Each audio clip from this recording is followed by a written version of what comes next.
takes it very seriously. I know, I Yeah. loved it. I was just like, I'm like, dude, all That's this is made up. He's like, it is not made up.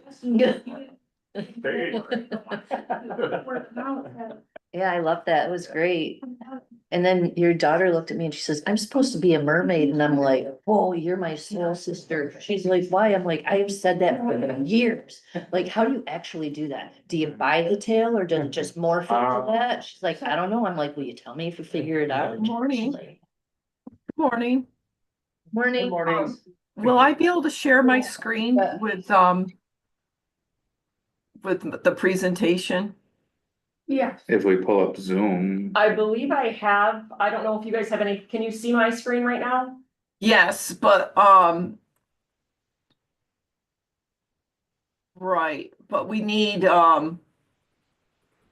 and Zoom, is this we made a slight change in the draft yesterday, so I need to pull up mine. I have it on here if I can share my if you screen. open Zoom, if you click on the Zoom tab. And then just stop sharing mine.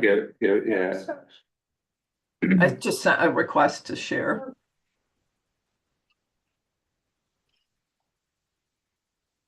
Then you'll have to show the screen.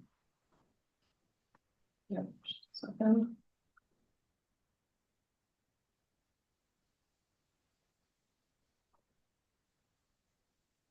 How many kids you got?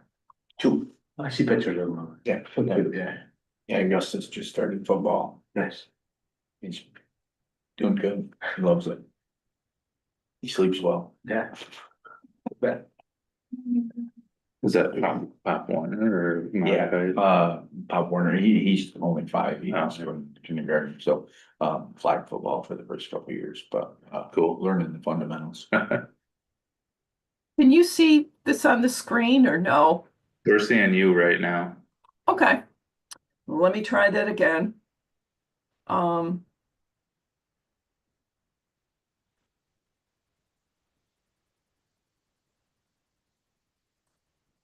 I always see your background airplane. Yeah, I thought so. Just trying to get it up on the screen. Go back over here.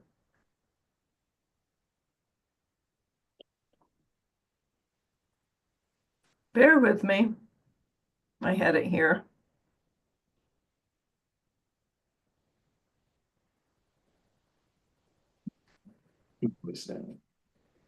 I just want to make sure it pulls up correctly.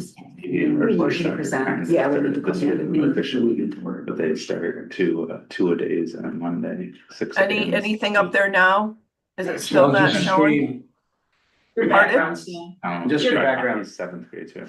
I don't know, Janelle. I'm One day. pulling it up here, but it's just not sharing my screen and it's just not doing what. I think you have shared your window as to both your screen. Yeah. So when you go click share screen and then select the screen that you want to share. Yeah, I agree, a soccer clinic during the day. She's going in 5th grade, but, and then Russ has football at night, so. And then her basketball season starts. It's gonna be very busy. Oh, two. Welcome when we get back to you. Yeah. Make a fact happen. Well, this year would be invited to try to work that. Our daughter does gymnastics 3 nights a week. So that Monday, Wednesday, and Friday, just gymnastics. That's now we're putting in soccer games and football games, and it's like, oh, we got 3 places to be at the same time this night. Yeah.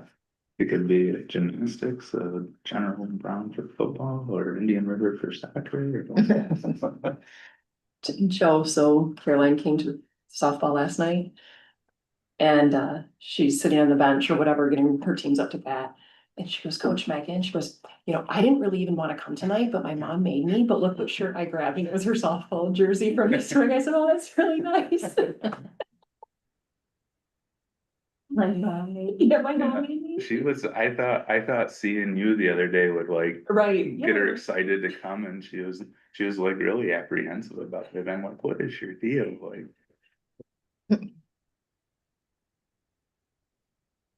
There you go. All right. Got Here's it. my screen. You're on mute, Liz. So we gotta start the meeting, right? Okay, can you see the screen now? Yes, If I'm scrolling through, can you see it? yes. Okay, perfect, thank you. Thanks, All Gina. right, we'll call the meeting to order at 8:38.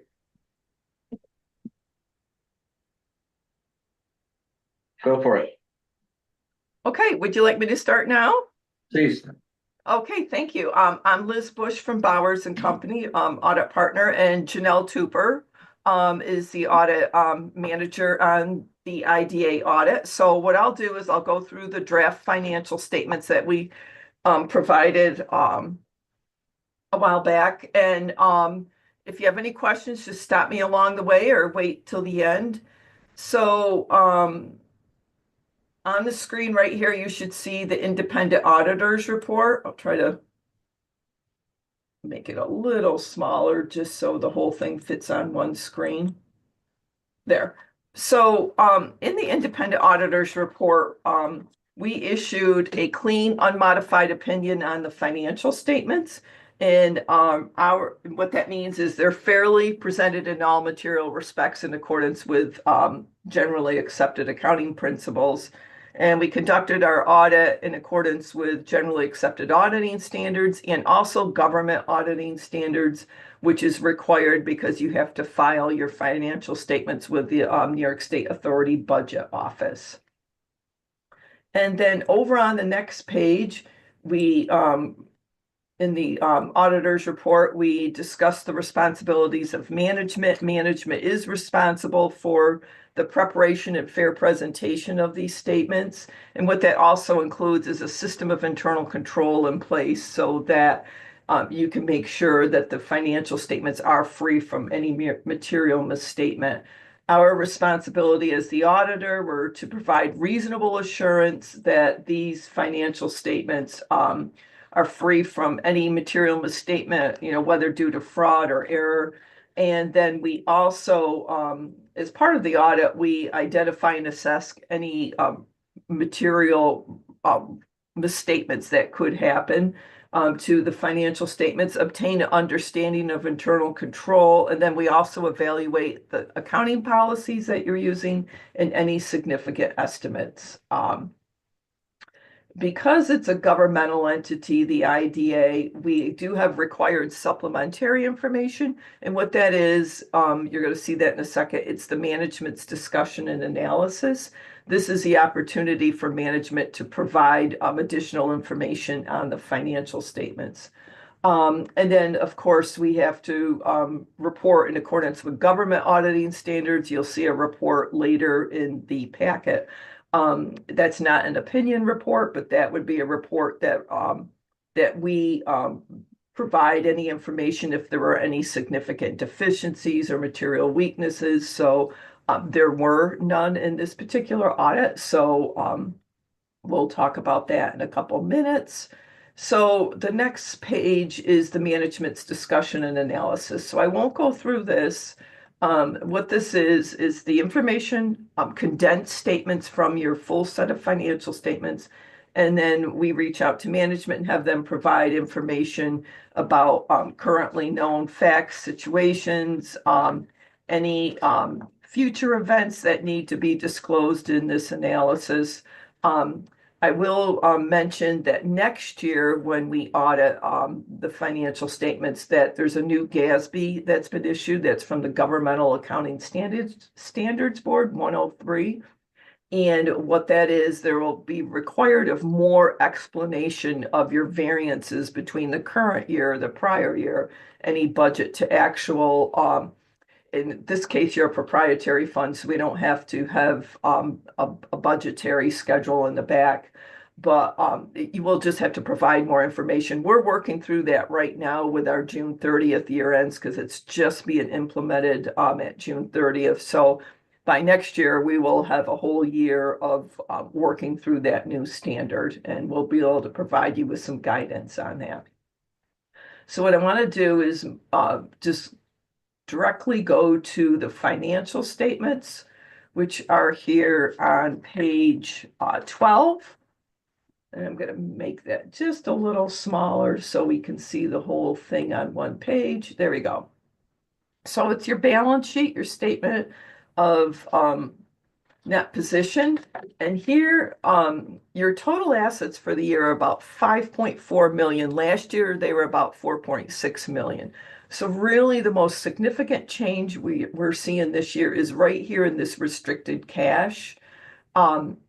So it's well over 1 million. So the reason being for that is because right at the end of your year, just before May 31, some pilot payments came in, but they weren't dispersed out to the appropriate governments until after May 31. So you see 1 million included in these restricted cash. And then down below, we have 1 million due to the other governments. So that's why you see an increase, basically in your assets and your liabilities. Other than that, your cash balances really remain, very consistent with the prior year, as well as your CDs and the various receivables. So the difference between your assets and liabilities is your net position, and that was about 4.4 million this year, just a slight decrease from last year. And we're going to see that on the next page. So here's your income statement, your statement of revenues, expenses, and changes in net position. Really for the year, you had total operating revenues of about 26,000, pretty consistent with 2025, which were about 37,000. Down here below in the total operating expenses of $316,000, we'll see an increase here, a significant one in the administrative services. And what that is, the shared services contract. This is for the staff. So in the prior year, there was the fee was reduced due to the comptroller's audit, and that was for overpayments in 23-24. So you do see an increase in that number this year. So overall, you have an operating loss of 290,000, but you do have operating revenue of about $126,000. That interest revenue here is all the interest you're earning on your accounts. So that leaves you with a change in net position of about $163,000 decrease to that net position. The next page is a statement of cash flows. Your cash did increase about $1 million this year because you have the cash in your unrestricted and then also your restricted account for that pilot deposit that came in right before year end. So really your most significant increase in cash is right here. You have the pilot payments all coming in that were received and then what was paid out. And then cash used in operating activities was about $65,000. You did also have some proceeds from the sale of the building in Harrisville. That was about $51,000. And then $68,000 was in your interest earned on your receivables and your CDs and your other cash accounts. So at the end of the year, between your unrestricted and restricted cash, you had about 2.9 million in cash. Over here on page 16, this is the start to the notes to your financial statements. No significant accounting policy changes this year. Like I said a moment ago, next year you will have that new GASB 103, which will be really the most significant effect will be on your management's discussion and analysis. So I'm going to turn to page 18 and just want to go through some of the notes here. You'll see an investment in New York class. That's in an investment pool with the New York class. $737,000. You do earn higher interest with the New York class balances. You also have two different CDs that are outstanding at the end of the year, one for just over 500,000 and another one for 1 million. If we turn to page 21, right over there. And here we have the custodial credit risk and concentration of credit, et cetera. And here is where we disclose if you had cash in your bank accounts that were either not insured by the FDIC fully, or they didn't have enough collateral. So per this note here, all of your balances are either insured by the FDIC, and then there's also collateral in place of about 3.5 million to cover any of those balances that go over the FDIC limits. On the next page, page 22, capital assets. We did have capital assets last year. It was basically an investment property out in Harrisville that was sold during the year. So you can see at the end of the year, you have zero capital assets this year. The next page starts quite a lengthy note on your receivables. So the first section is your installment sales receivable, and you have various outstanding receivables you've had in place for a while with different local businesses in your community. And you can see them here, Black River Valley Natural, Snow Ridge, and Backyardigans. So this continues on to the next page. So your total installment sales receivable was about $418,000 this year. We do have an allowance for credit loss. That would mean any it's an allowance account set up for any future bad debts or credit losses. So you'll expect a current portion due next year of about $62,000 in your receivable, and then the rest of it is long-term for the $330,000. And then you can see here on page 25 your expected maturities throughout the length of the agreements. And that brings you down to the $418,000. Down below, we do include in this note the credit quality factors. These have been in place for several years. It's just a methodology used by the IDA. They're internally assigned grades of whether that receivable is satisfactory, watch, or substandard. And then over here on page 26, you'll see that receivable broken down into the satisfactory or watch categories. You do have a couple of them in the watch categories. And then directly below that, you can see that receivable balance of $418,000, and it's broken down into what's current versus what's past due over a varying degrees from 1 to over 90 days. So most of it is in the current position. And then below that, you'll see that allowance for credit loss I just spoke about. So it did decrease this year just based on your internal system of whether your receivables are either in one of those categories above substandard, watch, or satisfactory. On the next page, on page 27, we do have another receivable here, and this was for a pilot agreement that from several years ago, and this is an administrative fee that was paid over a period of time, and you have one more year where you'll be receiving that $202,000, and that'll be the end of that agreement. On the next page, we do have your restricted net position. That's about $98,000. That's for the RBEG fund, and that's for the USDA rural development. That's money in place that you have for that program. Right below that in note 9, we have a related party note, and this has to do with the agreement between Naturally Lewis and the IDA.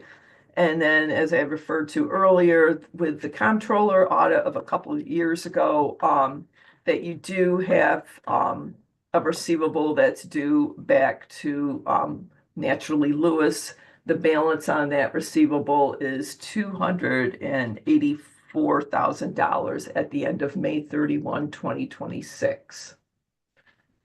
On the next page here, here's that report in accordance with government auditing standards. It's also referred to as a yellow book report. And the purpose of that report is not an opinion, but even though there isn't an opinion issued in this report, it's very important because if you had significant deficiencies or material weaknesses in your internal controls, or you had some significant material compliance findings, we would have to disclose that in this report. So we are pleased to report that we did not have any of those types of items, and this report continues on the next page. And again, none to report here. And then following this is a communication letter. We are required to provide a communication letter. And what that does, it discloses in this letter, excuse me, whether or not you had any changes, new accounting policies adopted, which you have not. And then we also disclose your accounting estimates. Probably your most significant accounting estimate is whether the allowance for the credit losses is necessary, which it is in this case. So we do have an allowance for credit losses. We also have to report here if there was any difficulties in performing the audit, which there wasn't. Thank you to Megan and everyone else. And then whether there was any disagreements with management. What that would be typically found is if there was a disagreement on how to find any financial accounting or reporting, and we did not have any of those types of disagreement. Over on the last page, this one does not have the journal entries. Doesn't have the journal entries attached. My apologies. There they are. They're just in a little bit different order. So we provide a number of adjusting entries at the end of the audit. And there were just two of them that needed to be, that were material that we have to attach to that letter.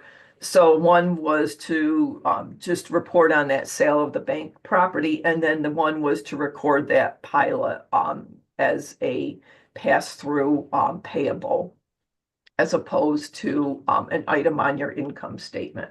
So I'm going to flip back here to the management letter. So the last letter here is a management letter, just some comments and suggestions to just be provided to you, just to try to streamline operations and try to just give you some feedback on what we saw during the audit. Segregation of duties. There's what we've noted during the audit, a significant portion of the controls and procedures related to revenue transactions are performed by a single individual. So that has a concentration in one person, and it limits the segregation of duties. So what we're recommending is just to try to evaluate some opportunities to spread those tasks out if you can, maybe even having the firm that you work with for bookkeeping type things, maybe review transactions. We have a client here in Jefferson County that they have a very small staff, so they have someone review their revenue transactions and bank reconciliations and things of that nature, just to provide some more oversight. The other item was IT security policy.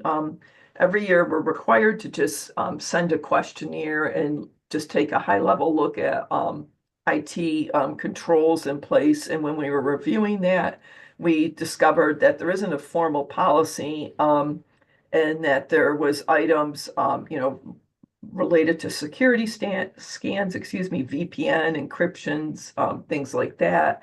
That we're recommending that adopt a policy to address those types of IT items. And the last item in here is documentation on memorandum of understandings.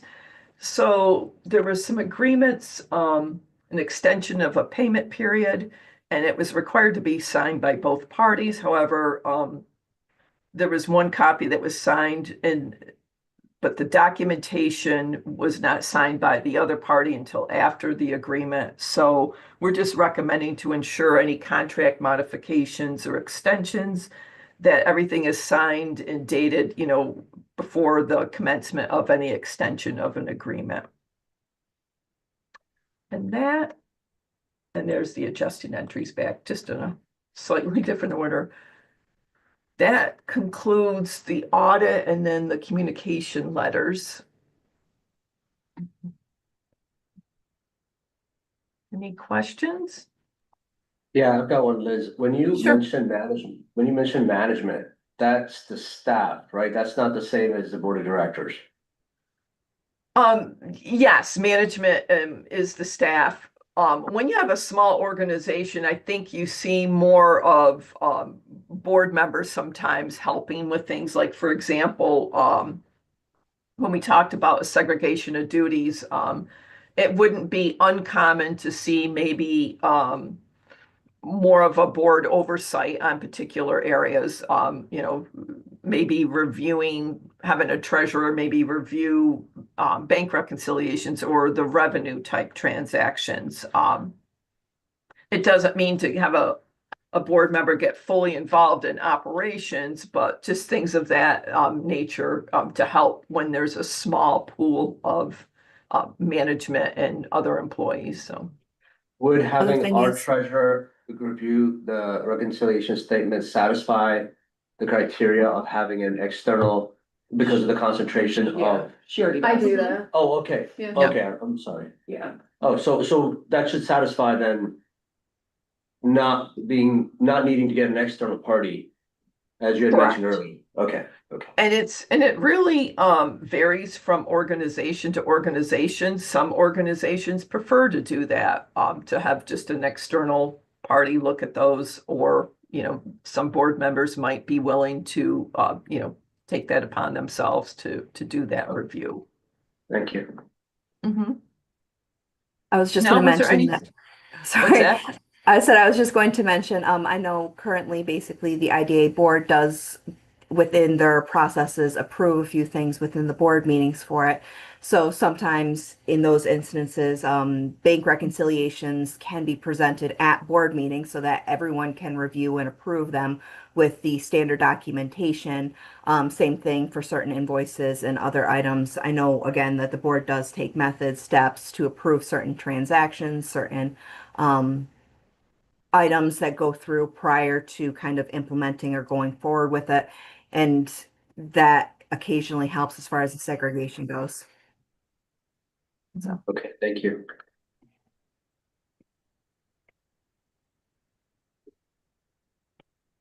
Is that it, Liz? That is the conclusion of the audited financial statements and all the letters. So yes, it is. Okay, well, thank you very much. Anybody Thank you. questions? thank you for your time, your help. Yeah, we're all set. Yes. Appreciate it. Thank you, Ladies, everyone. thank you very much. Thank you. Okay, bye-bye. Okay. Thank you, everybody.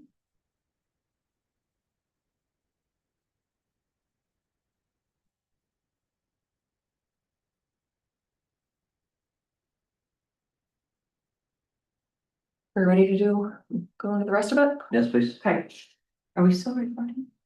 we're live on YouTube still. And it's still recording for the, It's, because I heard it come up and say that. yeah, so it was recording via, it's still streaming, Okay. live streaming. It was recording in Zoom. I think they had their AI on, their Read AI on.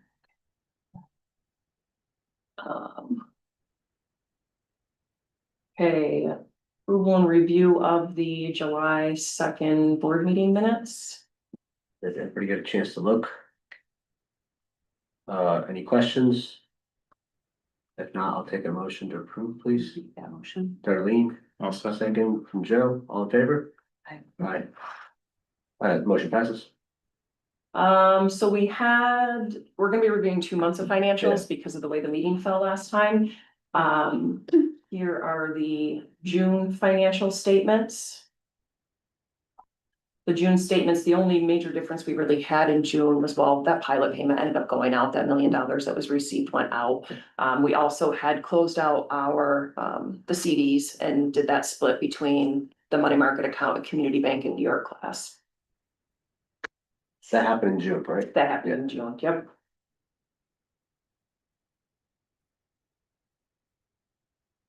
Yeah, right there, $1 million. So,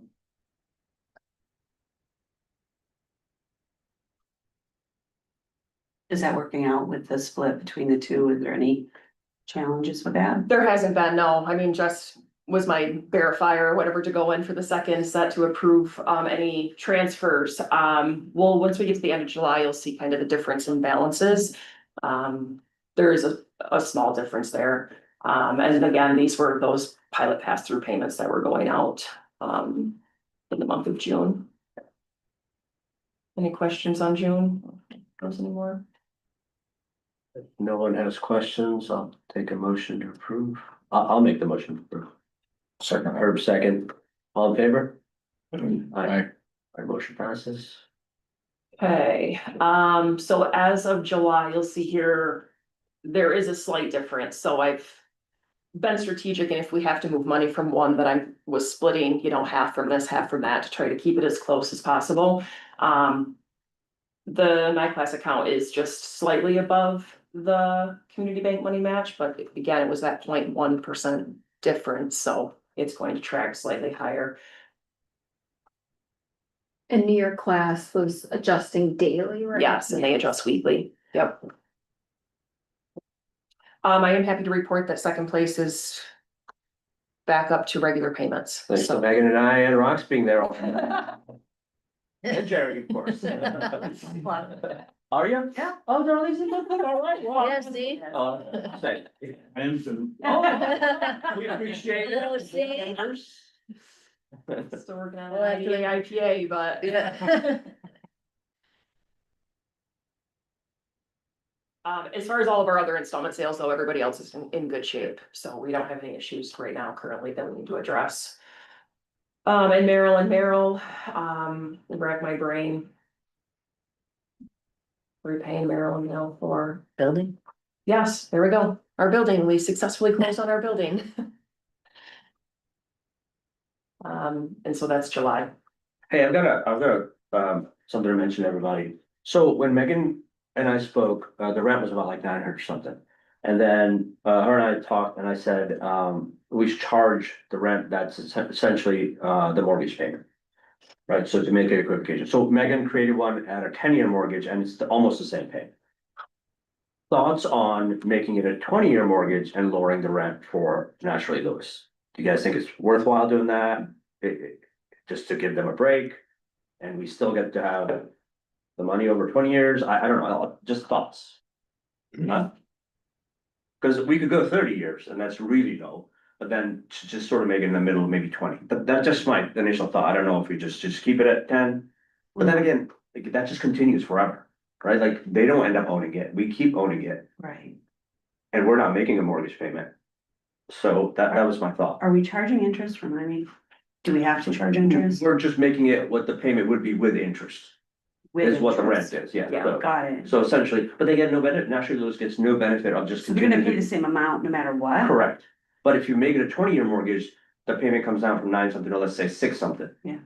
Just, again, and that's an organization that is not as well funded as we are, and we don't lose anything because of it. So that was just my thought. If you think we should just keep it at 10 to make it easy, that's fine.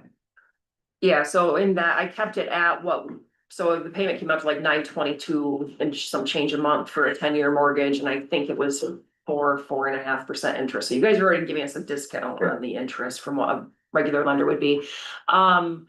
We were paying $950, so I just said, well, we'll just stay at $950 because in you owning it now, your insurance went up overall for the property. Also, my thoughts, I mean, we've budgeted for $950 a month plus utilities. That's what we've budgeted for. We've started discussions with the building and the renovations at hand. I spoke with Dank yesterday, just trying to find alternate, so we're not having to deplete accounts on the IDA on different funding options that we might have from the IDA or for the IDA to finish the project there. It might work to your benefit if we keep it at the $950, so you're showing more revenue there if it comes that we have to use any sort of financing to Okay. fund that project is my only thought. That's fine. We're looking at different grants, but at the end of the day, I think Dank can get mortgage rates for us at half prime plus one, so it was like 4.375 is their rate right now, which is less than a standard bank. whole other discussion that we're still working through, so I don't have all the details, but with what they could fund on that would be about $1 million. If we had to go the route of looking at alternate financing versus pulling from our reserves for that building. So we're sitting down with National Grid to talk about their grant options. She had mentioned Snowbelt Housing might have an option if the residential space on the third floor was kept to income-based rental unit versus just a market rate rental. So again, those are kind of future discussions that we don't have all the details worked out yet. She had also mentioned, if you can find partners that are willing to help fund, I mean, we're realistically gonna have short-term funding, right? We only need this if the projects that we have, that we're expecting come in. We won't need this for much more than, say, 5 years to kind of bridge that until those other projects come in. But if we want to get this project done and use those grant funds that New York State awarded, which is just under 1.2 million, we're on a timeline for when this project has to be done. And I think that's 28. Yeah. So we're exploring all the options we can to make this feasible so we don't lose that grant. We could change it down the Oh, road. that's, yeah. I was gonna say, Yeah. And reevaluate it Yeah. once you're past. that. Maybe Yeah. once things shake out and we have a more Yeah. solid plan. we Okay, can yeah. Reevaluate. Makes sense, yeah. Okay. Consideration. If there's no questions on the July financials, I'll make the motion to approve. I'll second. Jess second, all in favor? Aye. Alright, motion passes. So next item is the lease. So we did draft up a lease. I had Jess review that as the attorney here on the IDA board. Couple slight modifications that were in place. We reviewed this at our Naturally Lewis board meeting that was last week and they approved it with the terms. Again, that was with the rent being at the $950 a month. We pay all the utilities, you carry insurance. We did kind of joke that we should have had the owners make some repairs before. We'll be nice to you guys, though. So it's a fairly basic lease as far as, and then, Did you guys end up buying an air conditioner? no, because it's August and we bought a couple fans and I couldn't find one small enough to fit in Hey, you that. know what, you guys want to summer? Well, Goggin, you go and measure that 18-inch wide window and try to find one that fits in there. It doesn't. Like one of the. Yeah. Stand up one. You told me No, avoid the stand-up ones. Those will fit in there, man. I will find. I'm trying to help. You guys won't be hot in there. Fine. I have a question about that. Yeah. So, are we at a point in this project where we know whether or not you will be displaced during? We're definitely. We're definitely gonna be out. And when, is that Naturally Lewis that manages that? Okay. Yeah. Just trying to Get a mobile understand unit. that. That's Office. an RV. I mean, I would love working Yeah. on Drive all water. around the county. Hey, we got remote In the offices. park. I mean, That'd be great. but no, Maybe we should Naturally do it Lewis there. isn't gonna be responsible for that. The IDA can be responsible for that. I How do already you do said my Copenhagen in statement. the winter? Right. I already live here. They're not driving there. The food truck in And the you're back. helping out, it's building relationships with the Yeah. municipalities, you put a snowplow on the front. Right. Only Change our air- logo, like, we'll come to you. Is there any questions though? I don't know if anybody reviewed this, but I it did. was reviewed. We did, so we did add the language We did. basically that they're not responsible for rent when we get to play this. Yep. Perfect. Yeah. That we're gonna, if and when we get displaced, which is more of a when we get displaced, Oh, I see. we'll now. essentially, just stall the contract. We'll go find something else short term and then resume the lease when we move back in. So we won't receive payments during that time, right? Correct. Got it. When they move back in, rent's gonna go up. We Yeah, it's only 2 years right now. All right, any questions? If not, is there a motion to approve? I'll make the motion. Joe. At least. I'll second that. Or second, all in favor? Next item up on Motion the, passes. Sorry, oh, that's I great. just said motion passes. Okay. Next item up, Sweeney's Laundry. So Rachel Sweeney is a resident of the town of Krogan, and she purchased what used to be their old laundromat on New York State 812. She has been meeting with us. We met with her for the first time probably about 3 months ago. Solid business plan. She's been working with SBDC as well, so really, trending in the right direction. She did receive some funds from the Building Business Fund through LCDC. And she has put in an application to request an installment leaseback of the washer dryer equipment for the laundromat. Sat down with the finance committee on the 11th, and then we had some subsequent emails afterwards to kind of go over the finer details of that. At the end of the day, we would be financing 89,995 for that equipment. We gave her 3 different options to choose for duration and rate of that investment. So she chose the 10-year at the 4.5% interest rate. We did discuss maybe giving her a deferral for 3 to 6 months so she could get up and running before she started making payments, but she chose not to accept the deferral. She wants to kind of start paying. So she did come in. Like I said, we do have the complete application that we reviewed with the finance committee. This is essentially what that installment sale would look like for us. And I don't know if there's any specific questions. This is the machinery. Again, we did ask her to remove the labor portion from the quote, as well as there's a couple other smaller vending machines that she's going to use the building business funds from LCDC to finance. So we're just looking at washers and dryers. We did confirm that the life use of these machines is 15 to 20 years. So we should, if things go south, we should be able to have usable equipment.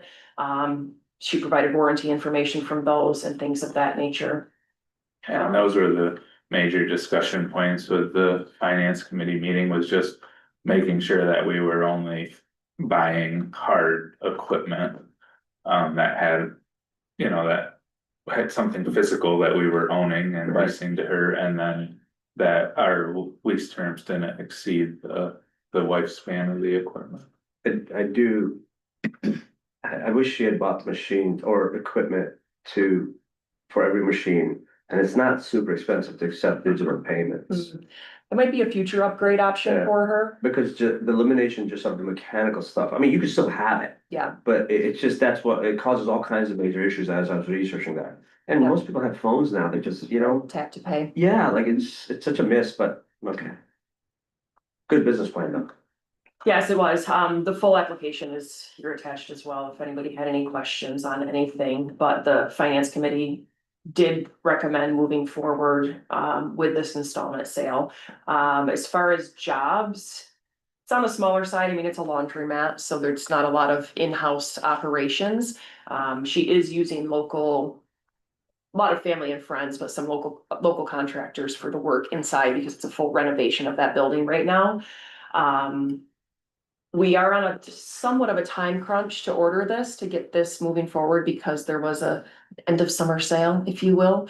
So it's been a savings of a little over $2,000 if we can get this ordered by September 3rd, which is a benefit to her and to us. So if the board votes to approve, we'll be kind of getting things done pretty quickly on our end to make sure that gets in place. What's her payment end up being? Approximately a little less than 1,000, I assume? It is just 1,000. It's 932. But it's almost the same amount as our building. Yeah. The same rate, okay. And then what's she fall as far as the loan criteria? Do you know what I'm talking about? Where does she fall? Because when we assess installment sales, we have a criteria as to how many jobs, the risk factors and all that. Have we done that? Not physically on a spreadsheet with Yeah. that matrix. The job creation for the size of the operations seems fair. I mean, we're talking a couple jobs over the course of a couple years. I believe she is, once the laundromat gets up and running, there was previously a liquor store there that I think she has plans on getting that up and running, which could be a couple more jobs. The building space also provides housing for a couple of people upstairs that she's working on, renovating that space to make better quality. Are we obligated to do that spreadsheet from a financial risk standpoint? Nothing that I found Okay. required it. So what does she have personally invested in this? So she's bought the building, in this, so what we had taken off of the initial spreadsheet we were given was, again, a couple of vending machines for soap, coin machine, that sort of thing. The installation, any freight charges for this equipment will fall on her. With the building business fund, that is for like laundry carts, food sort of vending machines, other pieces of equipment, television in there. She has a 50% match on that, so out of pocket between this and that fund, she's looking at about 35,000. That she has of her own money going into this, not to mention all the construction and rehab she has going into the building. From a business standpoint, the community has really rallied behind this project because there isn't a laundry facility there in Krogan. People are having to commute then to Loudville. I know seasonal people, they don't have washers and dryers in a lot of smaller camps, so it's a nice benefit for them to have. She seems really motivated and well-versed in what all of this looks like. Like I said, we had offered a deferral so that she could, you know, you're not gonna be up and running for at least several months. Do you wanna just pay interest and not principal? And she said, nope, and how soon, is there a penalty to pay this off early? And she seems to really have her feet under herself, and I think this is a pretty low risk Two option questions, for us. two questions. One, I'm assuming this is town water that she's using. Krogan is village. Yeah. Okay, and then second, has the building been retrofitted for electrical, Yeah, she's had to do electrical Oh, upgrade good, there. yeah. It was previously a laundromat that had been closed for Oh, a while, okay, but there okay. were electrical Structure's issues already that there, she had okay. to, yeah. okay, Like she just replaced the hot water heater because that went Got out it. randomly, so, as far as zoning though, Town of Croton doesn't have zoning for it, and it's not a different use of the space, so there Yeah. was no permitting really needed for her to start operating there. Yeah. Like I said, she's probably I'd say 3 to 4 months out before opening okay. They're on village sewer there too, correct? Town of Krogan. Yeah, I'm not positive what Yeah, Town of I Krogan think, has sewer, yeah, I yeah, think that is. okay. Okay, any other questions? I don't have any issues with this. I wouldn't put any weight on the liquor side of it because I'm currently working on a liquor application for something close to that, Ah. Okay, but that I think is fine. I really like it. The business plan was fantastic. We wish her well. I'll make the motion to approve.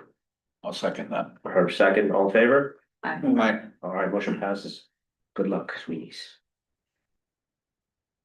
okay, IDA board report. There honestly wasn't a whole lot to report to you guys this was an easy one. So with the community partnerships of the Natural Lewis Property and Site Committee, which we do have an update on that in a little bit. We do have a brokerage agreement, LCDC has a brokerage agreement in place with Brett Abbey to start exercising options on properties, so we can go through the discovery stage of Commerce Park initiatives. Governance Committee, we are still working through the UTEP revisions. That is in the Google Drive if anybody wants to check out what those are looking like. But we are narrowing that down so that I'm hoping in another week or so, we can get that to Hodgkins Russ review for us, and then we can bring it to the board to really give a fine-tooth review. We did receive a pilot application for Northbrook Lions Falls. It's the hydroelectric dam that's owned by Kruger at the Lions Falls mill site. Hodgkins Russ reviewed that. They've sent us some notes. They have more notes to send us. We're not at a point where we can do anything with it. We need to get more information from them before we can do anything. We did finalize the study for the West Leiden water and sewer feasibility test with GIMO that LCDC helped to fund in conjunction with the county and Adirondack School District. So now that developer, if he chooses to go forward with the housing development he's proposing for that site, will know, excuse me, specifically how much water holding tanks he need, what updates to the septic system are needed there. He has applied for several New York State grants to revitalize that school. I think if those go through, then he'll move forward with the project because they're substantial and it is a substantial undertaking for that project. That is a potential pilot for us in the future if he does move forward with it. Megan, remind me, who owns that right now? Adirondack School. Okay. Yep. Hydrostore, Energy Dome, green energy, all future pipeline, potential energy projects in the area. We've touched on most of them before.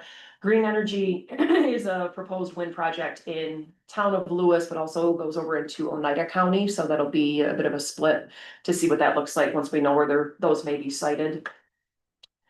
So MICRES packing, I think Herb and I can talk a bit about that. We did a site visit Tuesday. I'll start and Herb, you can add in. I went there last in, I think it was January, excuse me, with Jenna, to present the BPR check for the, vacant property revitalization funds through LCDC. He has not been able to do much. Electric's done, gas is to the building, water's lines are to the building. He has all of his plans stamped and approved as far as the building renovations and interior walls and how all that layout's gonna happen. As well as the septic system that we had talked about, I believe it was 2 meetings ago, it might have been early July, instead of the wastewater treatment system into the river, he's doing a standalone system, by the building.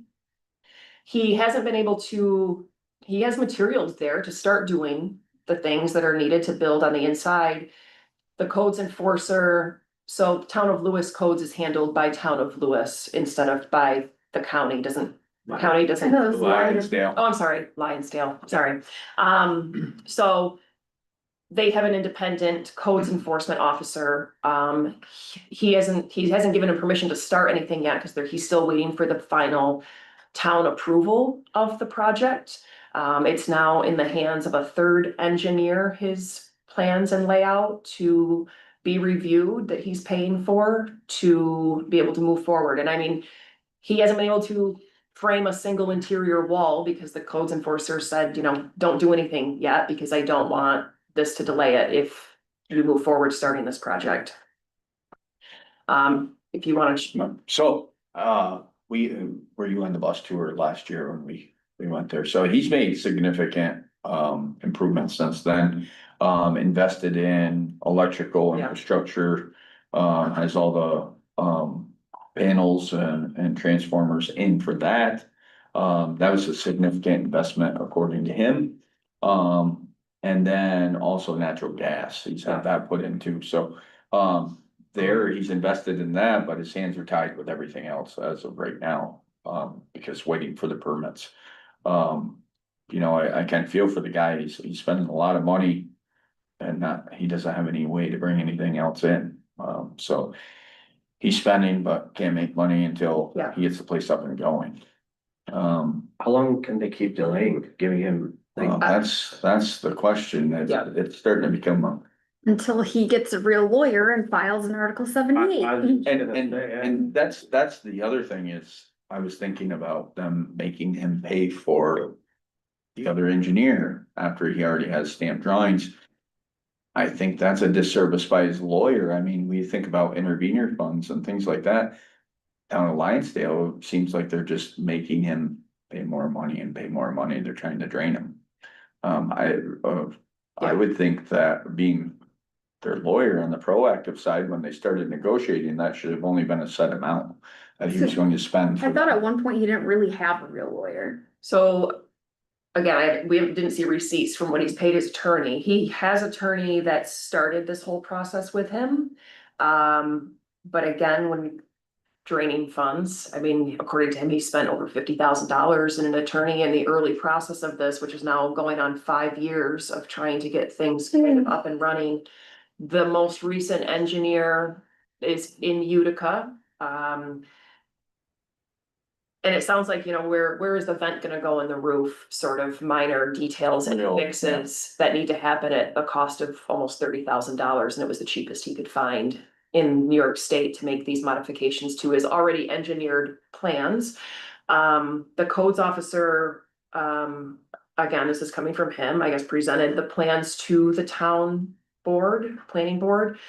So, you know, I see no issues, you know, this is good, they're all engineered stamped, and as the codes person, you know, they're reviewing, saying that yes, it's stamped, everything looks good. If there are questions and the questions are asked, present it to the board with his okay, and they were not okay according to that board.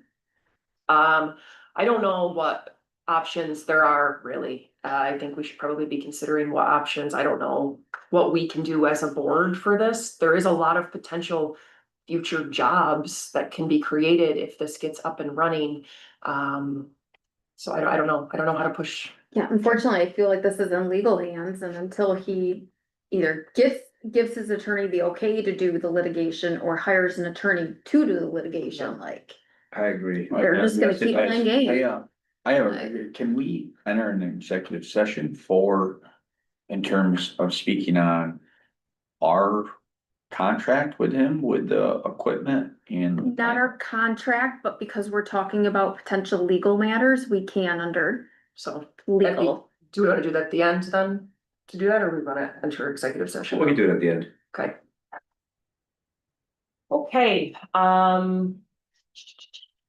so again, back to the Commerce Park, Rox has been working pretty diligently on this.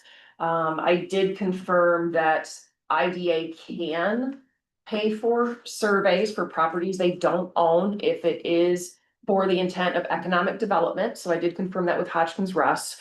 So the environmental surveys or engineering surveys for sites as things progress. There's a lot of grant funding available through ESD. Yes, okay. That might be reimbursable, but then we're working on what does that look like logistically? If LCDC is the purchaser and IDA is doing the studies, can IDA get reimbursed for those studies if LCDC is the purchaser? So we're working through that and what that looks like and hoping to have more information at that next property and site meeting. And that was one of at the last meeting was.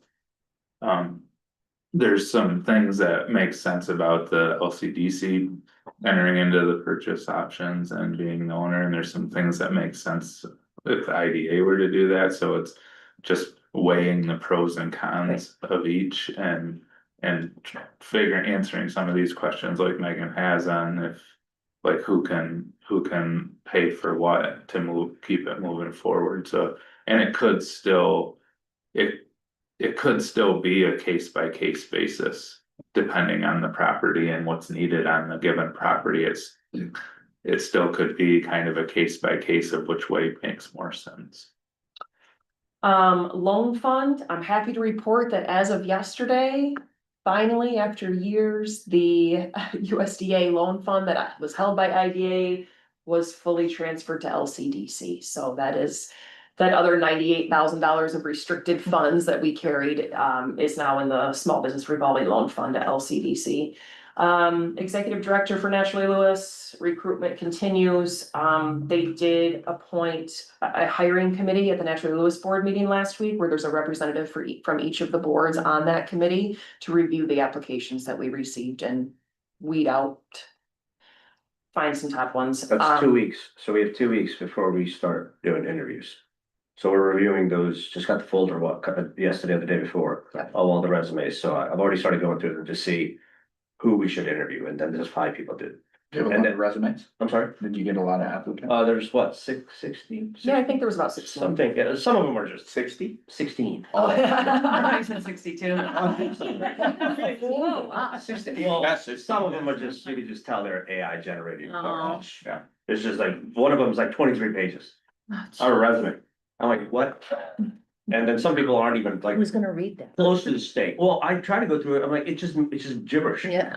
So hopefully there's 3 or 4 that are good, which it looks like there are. So in 2 weeks, the 5 hiring committee will decide who to interview, and there's 3 people who will be on the interviewing committee.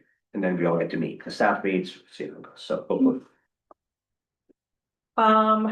Internally at Naturally Lewis, we are working with Quantified Consulting on upgrade to our PMS CRM system because the one that we have doesn't communicate with anything and it's a lot of redundant work, which wastes a lot of staff time with the redundancy. So we are moving forward on that, which will take us a little bit, but it'll be good. So, Megan, one quick question. Yeah. Do you think, so as part of the staff services agreement, this software and integration, everything, it's a decent amount of money. Can that in any way can the IDA help with that in any way as part of the staff services agreement? Because it's part of their job, or no? My understanding on our staff services agreement is no. It's not laid out like that in any Okay. way for All right, just that staff, stuff. yeah. I'll kind of skip that down there, but so we met with BCA for the 3rd time on Monday or Tuesday. Because we were hoping we could kind of do our project in phases where we would do the first and second floor and then third floor. But part of the DRI grant is a requirement for residential space on the third floor, so there's no way we can really get around it. Right now, we're waiting to see, we've dedicated 600 feet on that third floor for a studio, 1-bedroom studio apartment. So we're waiting to hear from ESD on whether or not we need a certain percentage of our square footage dedicated, or it's just you have a residential space and that is fine. So we're getting there. It's gonna be a month to 2 months before 1 to 2 months before they can get us a more finalized estimate, because they have to outsource that to somebody that actually does estimating for projects of this scale. Okay. See, we did go over that IDA can fund the environmental studies and engineering studies.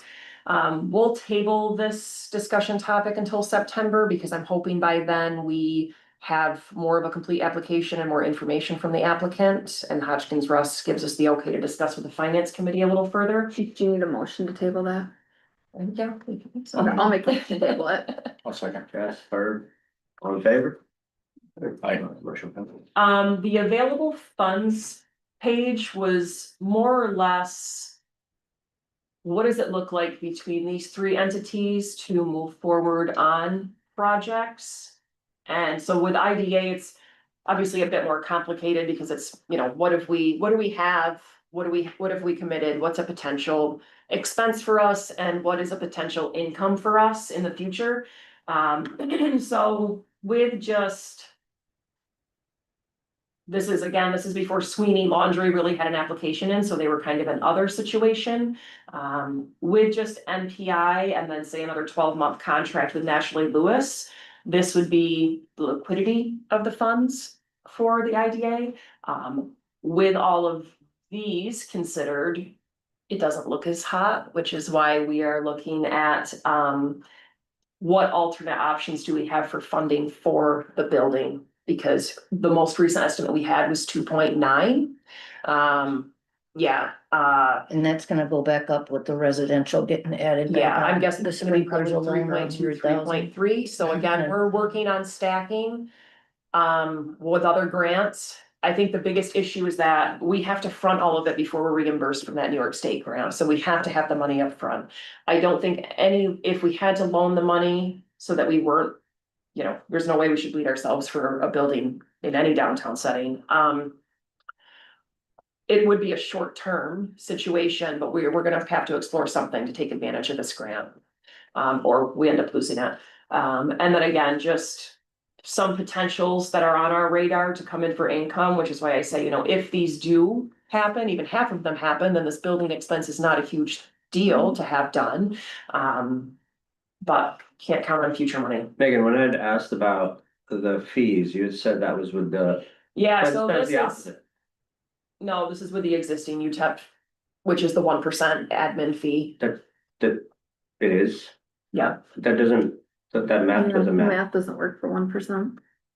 It should be very easy, like. oh, well, so it's, so our existing fee is 1% for the first 20 million, and then I think it's 0.75%. Okay, got it. That's the existing schedule, it's 1, and then Okay, after that it's more. but you guys are working on change, okay. Yeah, we're working on more of a, Making, yeah, spread out. help the little guy. Yeah, scale, help the little guy. So. And again, and just, full disclosure, this is for LCDC, I mean, they have. More limited funds than the other entities, they're still using heavily the additional money that came in from that first HCA payment from number 3 wind has kind of been that extra cushion money that we can use to fund different studies and things of that nature. May I ask, if you could, and this might be difficult, for the expected revenue, right? Could you put a time frame in there like, you can exaggerate it if you need to, but just to get an idea of when we might see something coming. It'll help. For those expected Yeah, projects. yeah, like, it could be out there. Yeah. I would. I guess I don't like counting and. Yeah, I'm not sure, For the hatch type of thing, that's, well, some of that's pretty pie in the But the sky. 2.9 million, so, Yeah. Yeah. forgive me if I'm not understanding, so. we're expecting that to go up to 3.3 with the residential. Yeah, roughly. And that's full renovation of the building. That is really top to bottom, roof, windows, brick. The But brick it's is all terrible shape. reimbursable to 1.2 million. No, not all. DRI will, yeah. DRI is only one. all, they're only gonna cover one. Yeah, and that's. We're If I find 2 million. other grants. Yep. Would it make sense to bond for that? We've been talking about bonds in general, in-house, because bonding is a tool of the IDA. And it was brought to our attention because we've never really used it as a tool of the IDA. Especially with the developer for the West Side School that's working on the Lions Falls School and is interested in the AMF building. I mean, it's a housing developer. And Eric Verkler had mentioned at one of the LCDC meetings, or Naturally Lewis, I'm not sure, you know, maybe we should bond this guy so that he can get these projects done, et cetera. So we asked Hodgkins Russ about bonding for that particular project for him, and there's changes since Eric was, I think, involved, and again, they weren't really used, so nobody knew what we could use them for, but we can't use them for housing unless it's a low-income housing project. A bond can be used for a housing developer, but not, he's a market rate workforce developer. We've talked about bonding. We mentioned bonding for this project the other day and what that looks like. So We need to dig into it more on our end to know if that. If we could be an did, if option. you worked with Snowbelt and it was income-based housing, in the apartments, that would make that part reimbursable through the bond, Okay, right? Well, that's We're kind of talking- figuring it. yeah, so we're thinking with Snowbelt. Again, if we'd have to earmark it as low income housing on that third floor. What, Unless you use the DRI for the housing, then there's no low income requirement and bond for the rest of it, correct, right? Yeah. we need to learn internally more Yeah. about bonds and what that looks like. And what our that's options- this estimates have changed from, Oh, it's double. kind of bizarre, like how the same company. That's insane. that It's not- Well, it 3 wasn't the million. same. It It wasn't the wasn't? same No. company, no. It was a private contract in the beginning. Right, because the DRI, this round of the DRI It's forces us to yeah. use a grant administrator, yeah. and BCA had been brought in. So we did kind of grill them a little bit, Yeah. and they did go through the previous estimate to explain where the Okay. differences were. I mean, in my opinion, they added a lot to the, the in case line. Which is fine, but. There better be no change orders. Yeah. No, yeah, right. Well, we've sat 3 times about this floor plan to make sure we're not changing anything. Started asking about countertops, I'm like, I don't think we're there yet. Yeah. Megan offered to make them herself, Yeah. so we're out. So yeah, so the bonding, we need to look into that more. I mean. It's a huge expense for this building. The building's been in such a deteriorated state for so long. And it would be, obviously nice for us to have a nicer office space where we don't have water coming through a ceiling tile or brick dust all over our desks on a daily basis. Coming through the wall. Yeah, we get some bugs sometimes. But more than that, for that downtown strip, I mean, we have a building that's caving in on itself. And we don't wanna lose the state, if we lose it, we'd Yeah. like to be at the state to say, oh, well, they were able to administer and do this, so now we can look at them in a nicer light for other grant funds that we wanna move When the forward. DRI covers the facade and the structural. It's the issues. whole project, the DRI, so the whole project has to be done before this DRI is reimbursed to us. I mean, frankly, the consultants did us a disservice. Cause when the DRI was being developed, initial estimates were done on what the building would need to do it. And that's where the 1.2 million came Right. from. After the DRI was awarded and consultants came back in to do more investigation, the costs ballooned like crazy, so it was really, frankly, in my mind, a disservice by the consultants that cause if this was a true cost and we knew that when the DRI application was going in, it would have Yeah. been factored in at that cost. Now it's, we're part of this building is part of the total DRI for that Loudville received.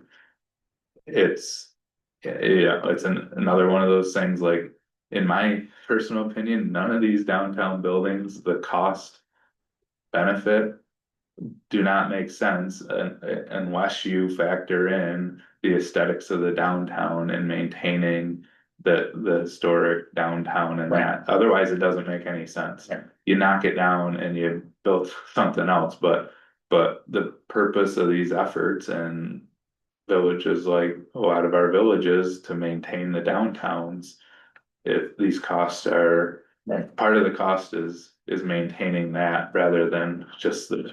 Here's a question, what if we wanted to spend what if we just spent the 1.2 million? And did what we could with that, So the And then problem we're- is, They won't reimburse until the project is done as. which is fine, but, so you're saying the project has to be in its entirety? In its entire, It's what they approved, Right. that's what we were approved in Right. and then. And then we can't go back and appeal and go say, hey, the cost is not what we were told. we've we've already done that, It's not, it doesn't, we've done that, they don't know. Yeah, so the DRI was really for the renovation of the second and third Yeah, stories, yeah, but we have so many structural issues Yeah, I starting down below, so we wanna Can't let the DRI renovate cover the top. second and Anyone third. else You that guys are paying for bottom. did any of their application, I mean, other businesses must have, or property owners did the same thing. Are any of them not taking advantage of So and is there extra money left over that could? not until we know somebody's gonna forego it, but they have another year before they let a grant go, which if we wait another year, there's no way we get this project done in time There to is- submit for our reimbursement. There is other communities around the state that have been awarded DRIs have had them. Certain projects drop out and they can seek permission to reallocate those funds.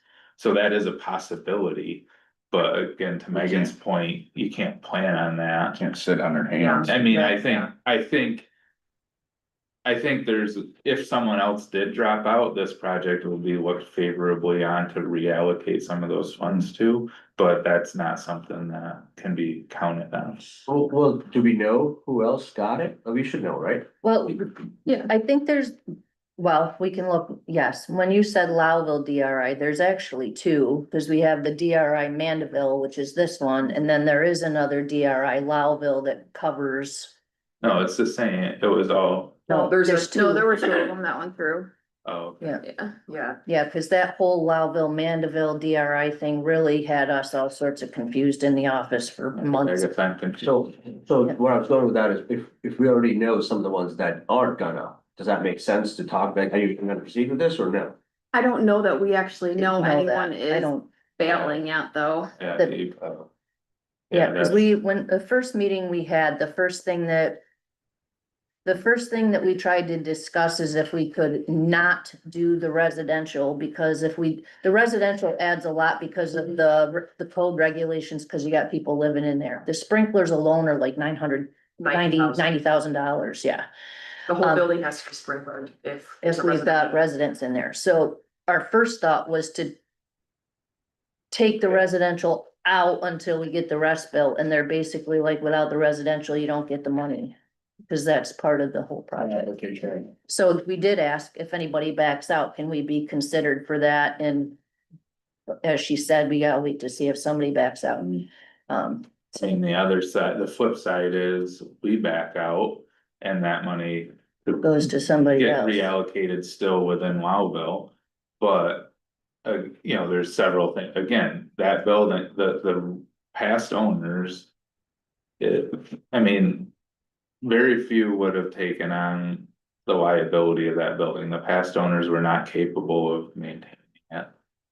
And so we're back to that point of spending a couple $100,000 just to knock it down. Or maintaining it as part of the downtown, which is where this whole thing came from. And again, that, I mean, you look at even what, you know, you look at the old jail building. Beautiful space, right? What they've done there with the coffee shop and all the other stuff is absolutely amazing.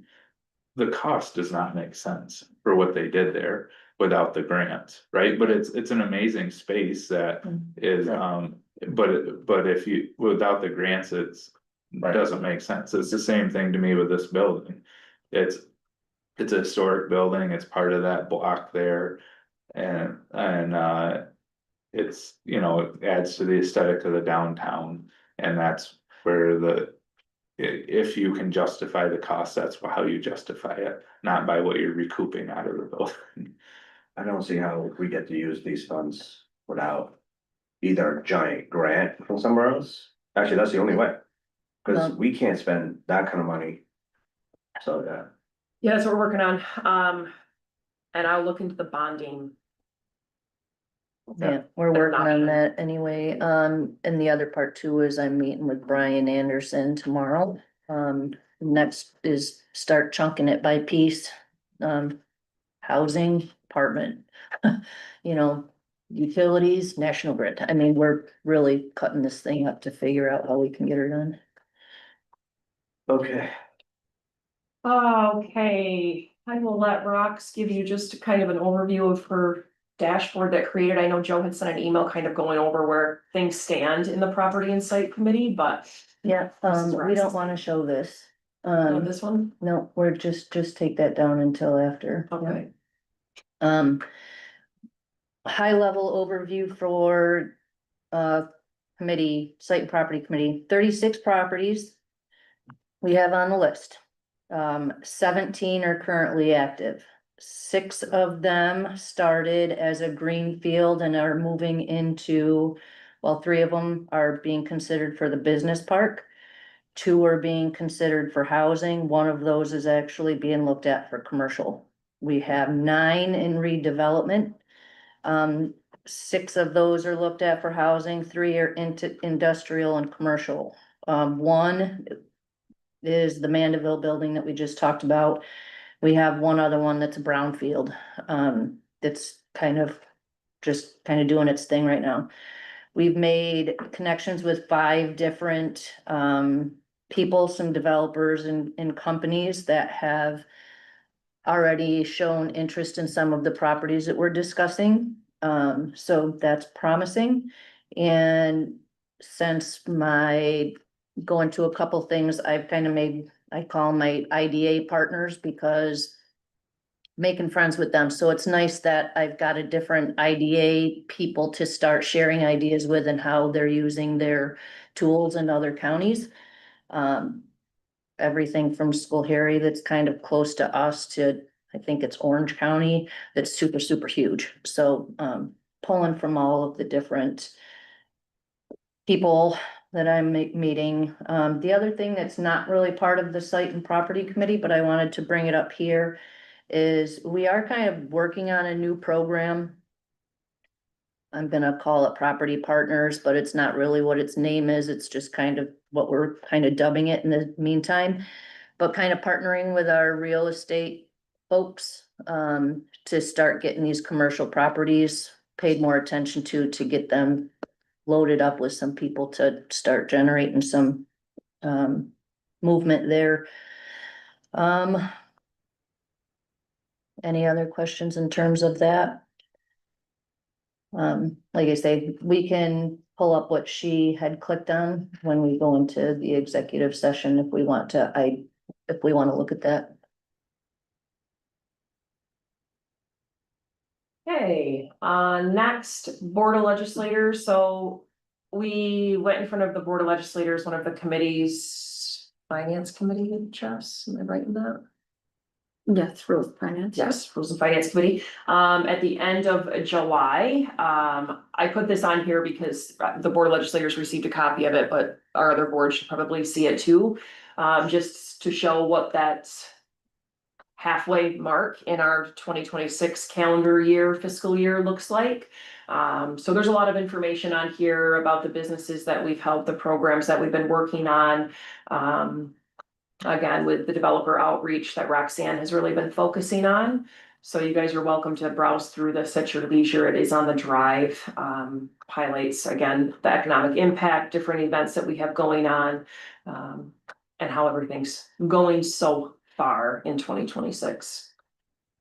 This is really well done. When I looked at it, so this was presented to the legislators? Yeah, they received a copy What of did it. they think of it? Any feedback? Well, they don't say anything during their committee meetings. Oh. Yeah, it's just a presentation, so we don't get to Alright. talk about it. And then this was our kind of summary so far of 2026 funds that were awarded out of that CEDP program from LCDC. So just where all the money's been allocated, and the number here is the economic impact based on that project cost for those businesses and revenue generation for those businesses with these projects.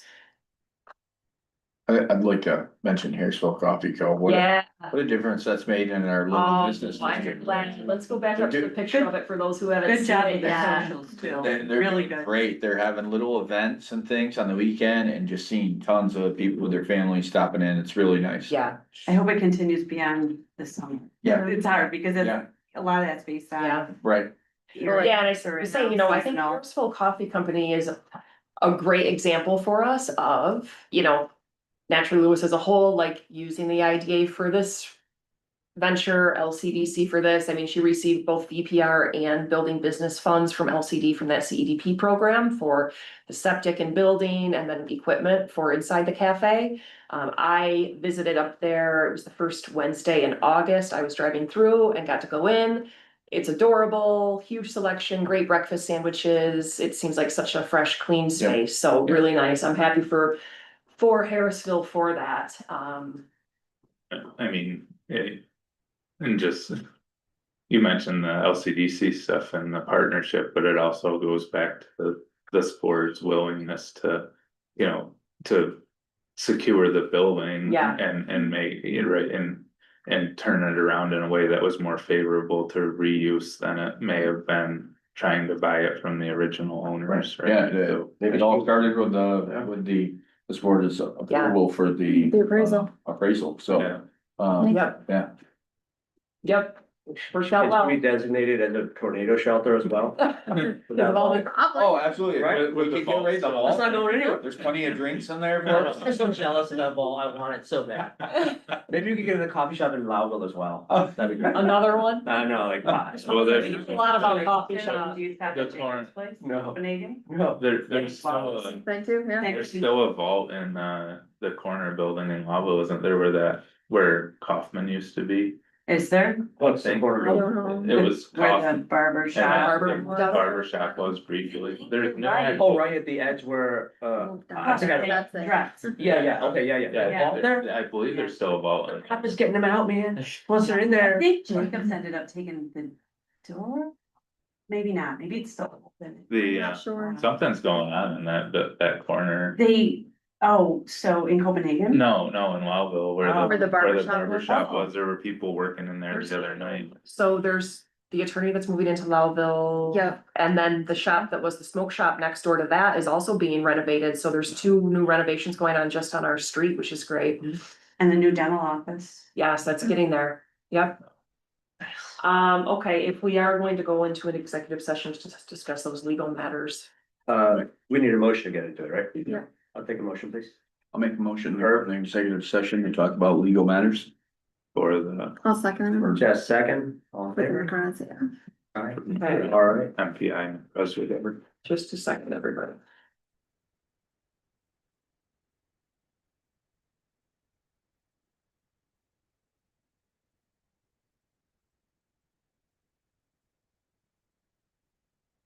Muted.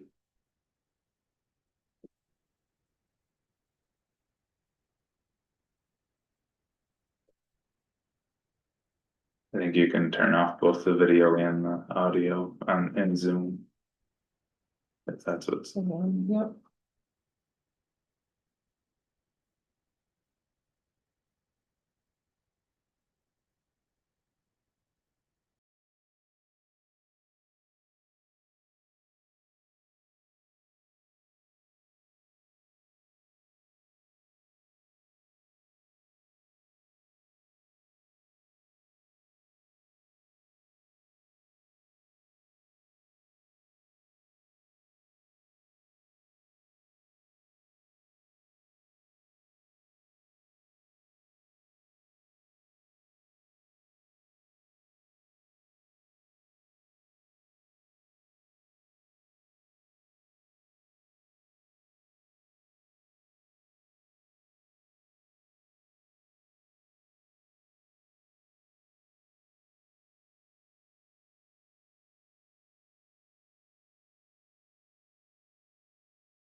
But I run like, because of my calendar, I have to run pretty true to it.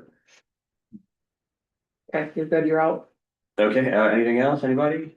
Otherwise, I'll take a motion to end the meeting. I'll make a motion. Herb, I'll second. just a second, all in favor? Aye. All right, thanks, everybody. Thanks.